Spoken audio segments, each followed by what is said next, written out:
বীরশ্রেষ্ঠ শহীদ হামিদুর রহমান স্মৃতি জাদুঘর ও গ্রন্থাগার মহেশপুর উপজেলার এসবিকে ইউনিয়নের কপোতাক্ষ নদের তীরে বীরশ্রেষ্ঠ শহীদ হামিদুর রহমান ডিগ্রি কলেজ অবস্থিত।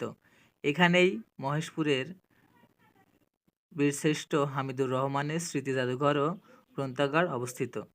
বীরশ্রেষ্ঠ শহীদ সিপাহী হামিদুর রহমান পশ্চিমবঙ্গের ২৪ পরগনা জেলায় চাপড়া থানার ডুমুরিয়া গ্রামে ১৯৫৩ সালে জন্মগ্রহণ করেন। ১৯৪৭ সালে ভারত বিভাগের পর তাদের পরিবার যশোরের সীমান্তবর্তী ঝিনাইদহ জেলার মহেশপুর থানায় খর্দ খালিশপুর গ্রামে স্থায়ীভাবে বসবাস শুরু করেন।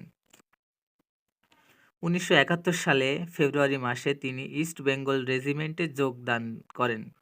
পরে তিনি মৌলভীবাজার জেলার শ্রীমঙ্গলের দক্ষিণ পূর্বে কোমলগঞ্জে উপজেলায় ধলই নামক স্থানে মুক্তিবাহিনীতে যোগদান করেন।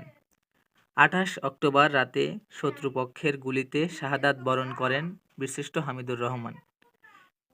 তারই নামে মহেশপুর উপজেলার খালিশপুর নামক জায়গায় নিজের এলাকায় ২০০০ সালে বীরশ্রেষ্ঠ শহীদ হামিদুর রহমান নামে একটি কলেজ প্রতিষ্ঠা করা হয়।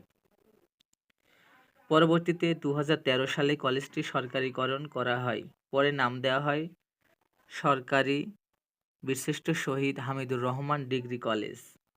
কলেজ ক্যাম্পাসেই রয়েছে বীরশ্রেষ্ঠ শহীদ হামিদুর রহমানের গ্রন্থাগার ও স্মৃতি জাদুঘর। এখানে কলেজের সকল ছাত্রছাত্রীরা বিভিন্ন বই পড়ে জ্ঞান অর্জন করেন।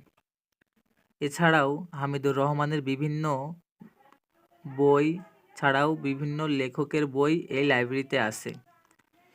এখানে কলেজ চলাকালীন সময়ে ছাত্রছাত্রীরা লাইব্রেরিতে এসে অনেক জ্ঞান অর্জন করেন। ভিডিওটি ভালো লাগলে সবাই লাইক, কমেন্ট, শেয়ার করে পাশে থাকবেন। ধন্যবাদ সবাইকে।